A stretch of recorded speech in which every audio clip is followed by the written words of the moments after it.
स्वः तत्सवितुर्वरेण्यं भर्गो देवस्य धीमहि धियो यो नः प्रचोदयात्।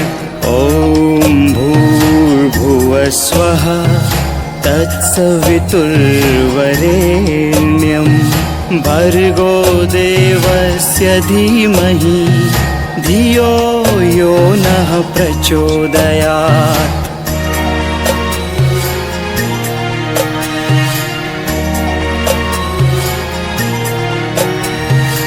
ॐ भूर्भुवः स्वः तत्सवितुर्वरेण्यं भर्गो देवस्य धीमहि धियो यो नः प्रार्थना करें।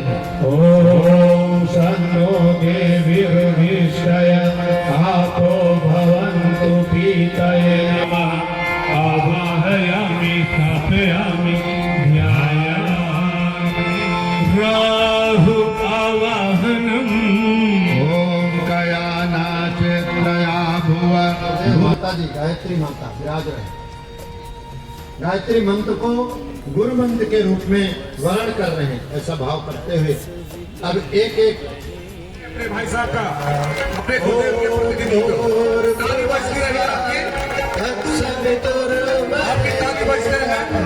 भर्गो देवस्य धीमहि धियो यो नः प्रचोदयात्। ओम भूर्भुवः स्वः। आइए आदरणीय भैया हम सबके बीच में आ गए।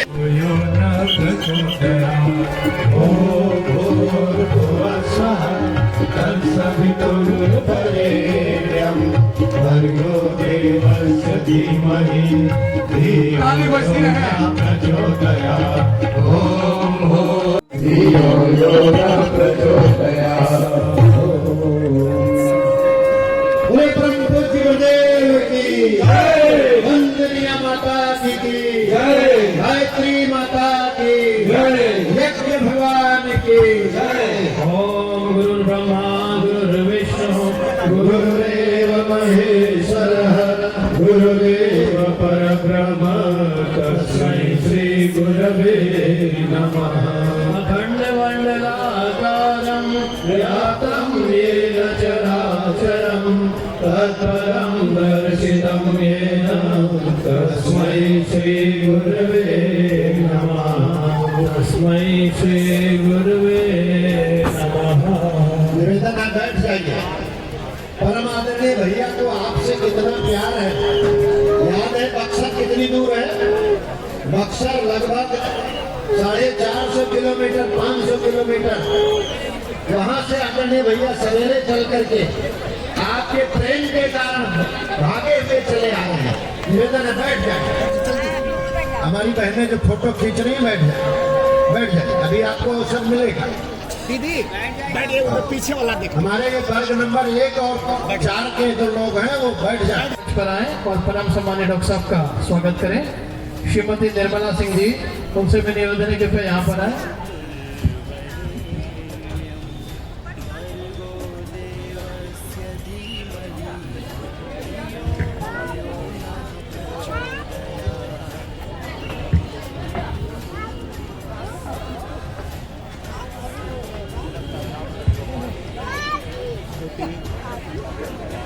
सभी ताली बजाते हुए कर्तव्य ध्वनि करके हम सभी स्वागत करते हैं, वंदन करते हैं।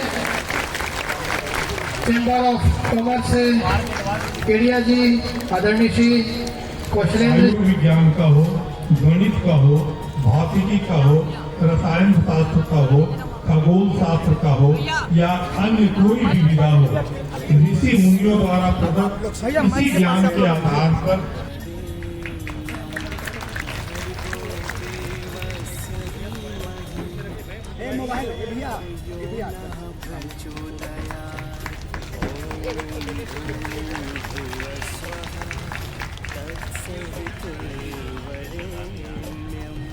भर्गो देवस्य धीमहि धियो यो एक बार जोरदार करतल ध्वनि करके हम सभी स्वागत करें, वंदन करें, अभिनंदन करें।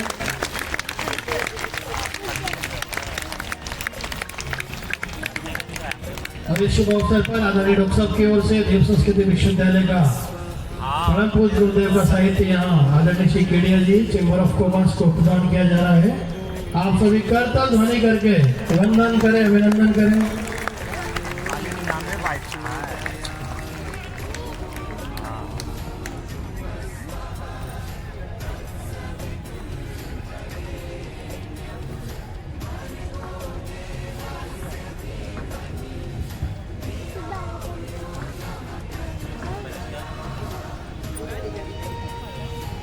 आदरणीय डॉक्टर चंद्र पटेल जी भाई साहब की ओर से चैम्बर ऑफ कॉमर्स के आदरणीय श्री केडिया जी को यहाँ पर देव स्थापना का चित्र यहाँ प्रदान किया जा रहा है और परम पूज्य गुरुदेव का साहित्य।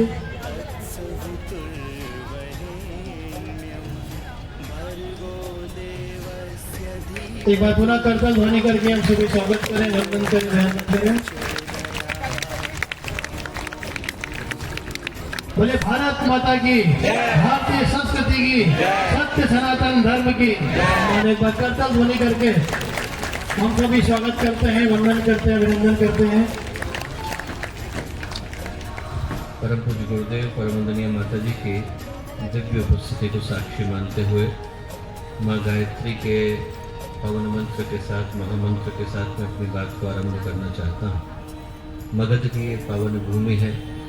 देव पूजन के मंगलकारी अवसर पर यहाँ उपस्थित हो पाने का, यज्ञशाला के अंदर बैठ पाने का सौभाग्य हम लोगों को मिला है और उस मंत्र को कह पाने का सौभाग्य मिला जिसको हम भारतीय संस्कृति की आधारशिला कह करके पुकार सकते हैं।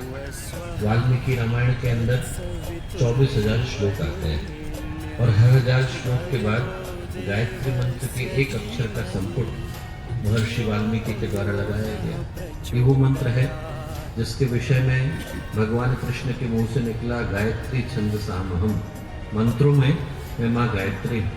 आचार्य शंकर ने अपने पूरे जीवन के अंदर मात्र एक ही मंत्र का अनुमोदन किया और गायत्री मंत्र का किया, और जब किया तो ये कहा ओम अत्र गायत्री सावित्री सर्ववेद सारम गायत्री थी। इस अकेले गायत्री मंत्र के अंदर सारी वेदों की शिक्षाएं आकर के समाहित हो गई है, प्रतिष्ठित हो गई। उस महामंत्र को कह पाने का, उच्चारण कर पाने का, उसके माध्यम से अपने जीवन को पवित्र बना पाने का सौभाग्य हम लोगों को मिलता है। महर्षि याज्ञवल्क्य ने जब माँ गायत्री के विषय में लिखा तो ये लिखा गायत्री वेद जननी गायत्री पापनाशिनी गायत्र्यास्तु पर्वनास्ति दिव्य चैव च पावनी। हमारे जीवन को पावन बना देने की क्षमता, सामर्थ्य जिन माँ गायत्री के अंदर विद्यमान है, वही वेदों को जन्म देने वाली, वही पापों का शमन करने वाली है। और उन माँ गायत्री से जोड़ पाने का जो सौभाग्य पूज्य गुरुदेव ने, वंदनीय माता जी ने हमें प्रदान किया, वो हमारे जीवन का सबसे बड़ा सौभाग्य है। हमारे जीवन में भी कोई सबसे बड़ा अनमोल उपहार हो सकता है दोस्तों, तो वो गुरु के मिलने के रूप में हो सकता है। संत कबीर ने किसी स्थान पर लिखा है, गुरु धोबी शीस कापड़ा साबुन सिरजनहार, सुरत शिला पर धोइए निकसे ज्योति अवतार। गुरु धोबी के समान है और हम लोग तो कपड़े के समान है। जब गुरु एक सुरत शिला पर धोते हैं तो हमारे जीवन में से प्रकाश निकल करके आता है और वो प्रकाश हमारे जीवन को पवित्र पावन बनाता चला जाता है। आज जब हम लोग देव पूजन के लिए आकर के बैठे तो पूज्य गुरुदेव से, वंदनीय माता जी से, माँ गायत्री से यही प्रार्थना करते हैं कि हमारे जीवन के भीतर उस शुभता को, शुभ्रता को, सालोक को, उस पवित्रता को, उस दिव्यता को, उस महानता को प्रतिष्ठित करिए, जिसको चलने का मार्ग गायत्री का ये पावन मंत्र हमको दिखाता है। संत कबीर ने लिखा, यह तन विश्व की बेलड़ी गुरु अमृत की खान, यह तन विश्व की बेलड़ी गुरु अमृत की खान, शीस कटे जो गुरु मिले तो भी सच्चा जान। यदि व्यक्ति को सिर कटा करके भी गुरु मिलते हैं तो इससे बढ़कर के सौदा व्यक्ति के जीवन में नहीं हो सकता। सौभाग्यशाली है हम लोग, जो शक्ति से जुड़ पाने का अवसर मिला, जिनने अनेकों को, भटकों को, पतितों को, पीड़ितों को उनके जीवन के उत्थान का मार्ग दिखाया। और आज जब गायत्री के मंत्र को हम लोग बोलते हैं तो गुरु सत्ता को स्मरण करते हैं, माँ गायत्री को स्मरण करते हैं और उनसे यही प्रार्थना करते हैं कि मनुष्य में देवत्व का उदय, धरती पर स्वर्ग का अवतरण जो राह उन्हें दिखाई, उस पर बढ़ चलने का साहस, संकल्प, संवेदना हमारे भीतर विकसित हो सके। बिरला जी के सुपुत्र गुरुदेव के पास जब गए, वसंत नाम था, तो 11 करोड़ रुपए लेकर के गए, गुरुदेव के चरणों में रखे। गुरुदेव से बोले कि गुरुदेव आप सोने का मंदिर बनाइए, ऐसा मंदिर बनाइए जैसा आज तक किसी ने देखा ना हो। गुरुदेव ने वापस लौटाए, बोले बेटा पैसे में छूटा नहीं, तेरे लूंगा नहीं, पर एक बार बता, भगवान सोने के मंदिर में बैठे और बाहर व्यक्ति को खाने को नहीं मिले तो भगवान को कैसा लगेगा? बोले बनाना है तो तू स्कूल बना, कॉलेज बना, हॉस्पिटल बना, भगवान के मंदिर। बोले मुझे दिखाना होगा तो मैं भगवान को सोने के मंदिर में नहीं, लोगों के दिल के अंदर बैठाऊंगा, लोग उनसे मिले और उनको मिलने के बाद लगे कि आज हम भगवान के मंदिर होकर के आए। उनके व्यक्तित्व के अंदर वही प्रकाश था जो मंदिर के अंदर उपस्थित होता है, उनकी वाणी में वही मिठास थी जो मंदिर के प्रसाद में होती है, उनके व्यक्तित्व में वही सुगंध थी जो मंदिर की अगरबत्ती में होती है। ऐसे व्यक्तित्व बनाने के लिए गायत्री परिवार है। आज जब हम लोग देव पूजन के अवसर पर यहाँ आए दोस्तों, तो देवता सौभाग्यशाली है कि उनका पूजन आप जैसे देवताओं के माध्यम से होता है। ये भी मगध की पावन भूमि की विशिष्टता है कि यहाँ से जो अध्यात्म के स्वर निकले हैं, उनने बुद्ध को बुद्धत्व प्रदान किया, भगवान राम को पिंड दान के लिए इसी भूमि पर आने के लिए आमंत्रित किया, लोगों को बुद्धत्व के अंतिम शिखर तक पहुंचा देने वाली ये भूमि, इस भूमि पर, ज्ञान की भूमि पर, बोध की भूमि पर, निर्वाण की भूमि पर, मुक्ति मोक्ष कैवल्य की भूमि पर आज जब हम आकर के प्रतिष्ठित हुए, तो इस भाव के साथ मां गायत्री का पावन मंत्र कहते हैं, बोलते हैं कि हमारे जीवन में शुभता का, मंगल का, कल्याण का, आलोक का पथ प्रशस्त हो सके। इस भाव के साथ मां गायत्री का पावन मंत्र एक बार साथ साथ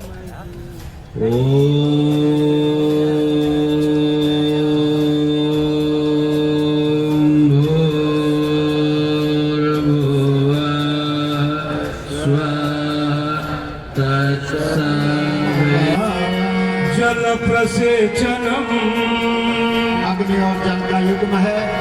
जिले एक परिजन यज्ञ कुंड के जिस दिशा में बताया जाए, 2-2 गोल चारों तरफ। ओम आदित्य मन्यस्व इति पूर्वे के साथ घृत की आहुति देंगे और बाद में यो यो नः प्रचोदयात् स्वाहा इदं वैते इदं नमः